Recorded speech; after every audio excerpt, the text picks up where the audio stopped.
Shalom, salam sejahtera dan kasih Tuhan kita Yesus Kristus. Kali ini saya ingin menjelaskan apa yang dimaksud dengan miskin di hadapan Allah. Ini adalah salah satu ucapan bahagia di mana Yesus mengajar kepada murid-murid dan orang banyak pada saat itu di atas bukit. Dan Yesus menempatkan kata ini yang pertama dari semua ucapan bahagianya, ucapan bahagia yang disampaikan oleh Yesus. Apakah yang dimaksud miskin di hadapan Allah?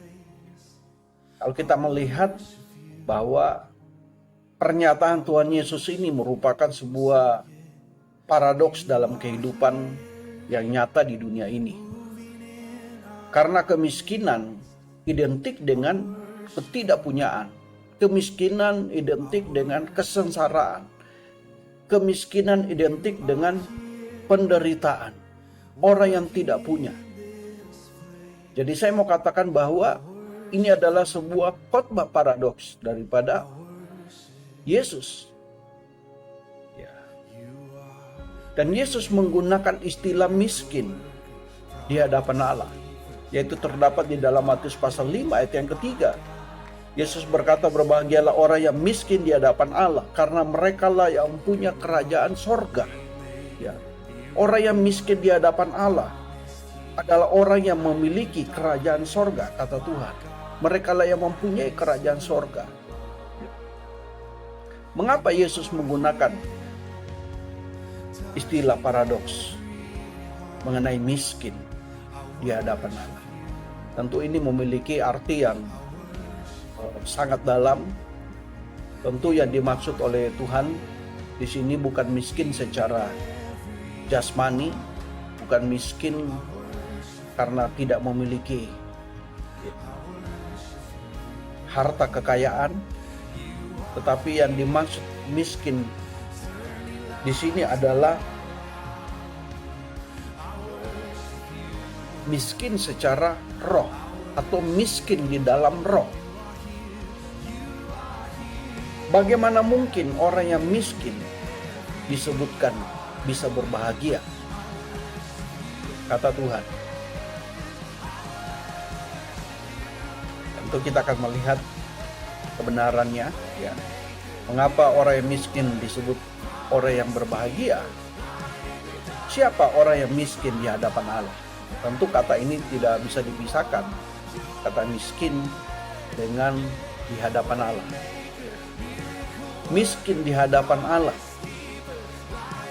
yang pertama adalah orang yang menaruh pengharapannya kepada Tuhan.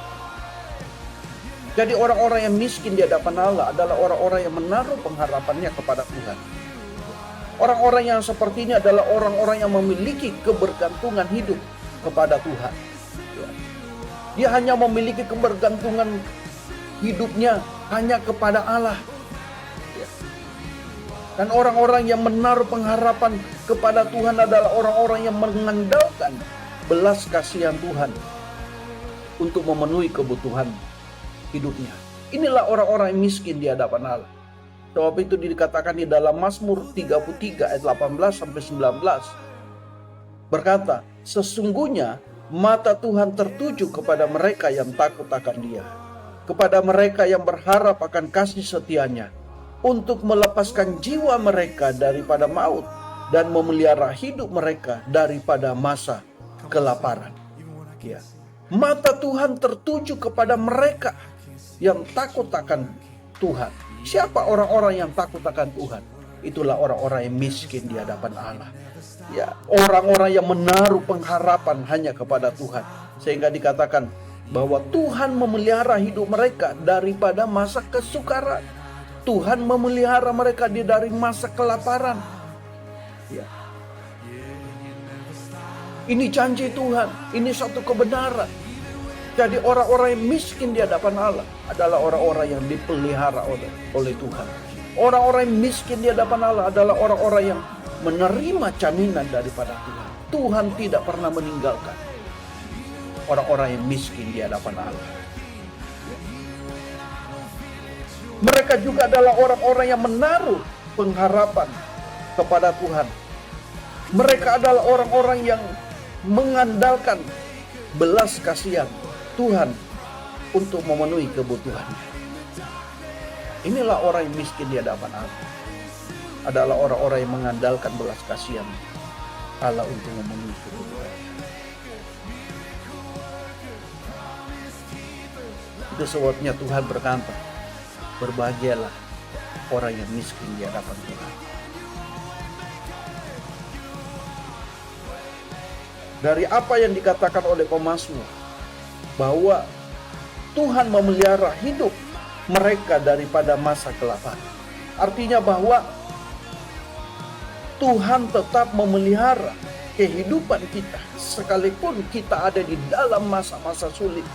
Ya, sekalipun ada di masa resesi ekonomi yang terjadi pada saat ini,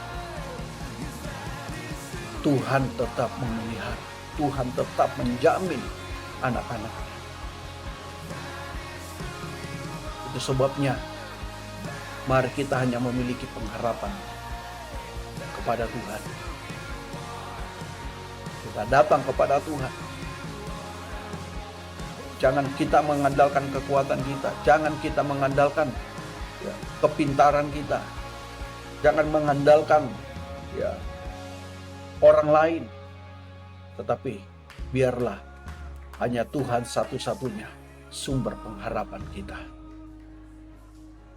sehingga ada pertolongan Tuhan akan dinyatakan dalam kehidupan kita. Hal yang kedua, siapa orang yang miskin di hadapan Allah? Orang yang miskin di hadapan Allah adalah orang yang remuk hatinya, orang yang hancur hatinya. Sehingga orang-orang yang seperti ini dengan rendah hati untuk mau mengakui semua ketidakberdayaannya.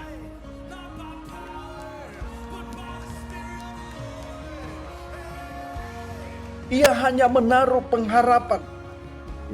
Ia mengharapkan anugerah Tuhan untuk memenuhi kebutuhannya. Dalam Mazmur 34 ayat yang ke-19, Tuhan itu dekat kepada orang yang patah hati, dan ia menyelamatkan orang yang remuk jiwanya. Dikatakan bahwa Tuhan itu dekat kepada orang-orang yang patah hati, orang yang remuk jiwanya. Tuhan sangat dekat. Bahkan dikatakan ia menyelamatkan orang-orang yang remuk jiwanya. Ini yang Tuhan mau. Sikap hati yang hancur. Ketika kita mau datang kepada Tuhan, sehingga pertolongan, keselamatan itu akan dinyatakan dalam kehidupan kita. Yesaya pasal 57 ayat 15. Sebab beginilah firman yang maha tinggi dan yang maha mulia, yang bersemayam untuk selamanya, dan yang maha kudus namanya.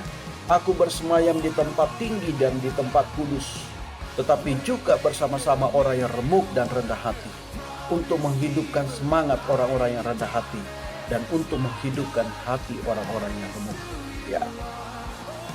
Tuhan katakan bahwa ia bersemayam di tempat tinggi dan di tempat kudus, tetapi juga bersama orang yang remuk hati dan rendah hati, untuk menghidupkan semangat orang yang rendah hati dan untuk menghidupkan hati orang-orang yang remuk.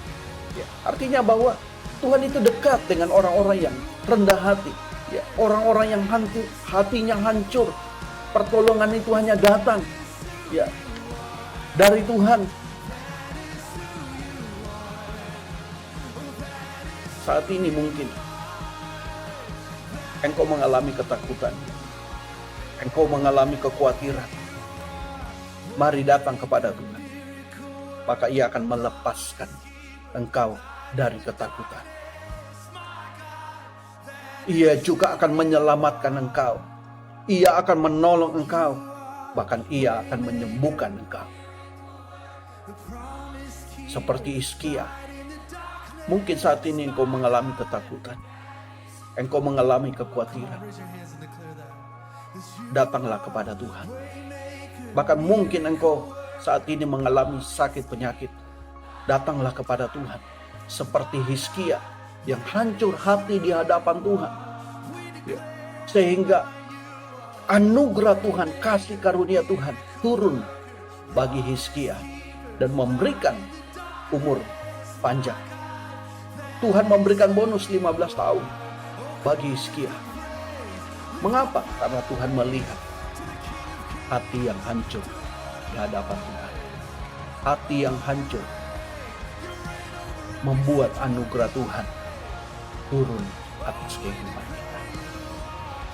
Itu sebabnya datanglah kepada Tuhan. Berharaplah hanya kepada Tuhan. Itulah arti daripada miskin di hadapan Tuhan. Mereka lah yang memiliki anugerah Tuhan dalam hidupnya. Kuasa Allah, berkat Allah akan dinyatakan dalam kehidupan jika kita memiliki pengharapan kepada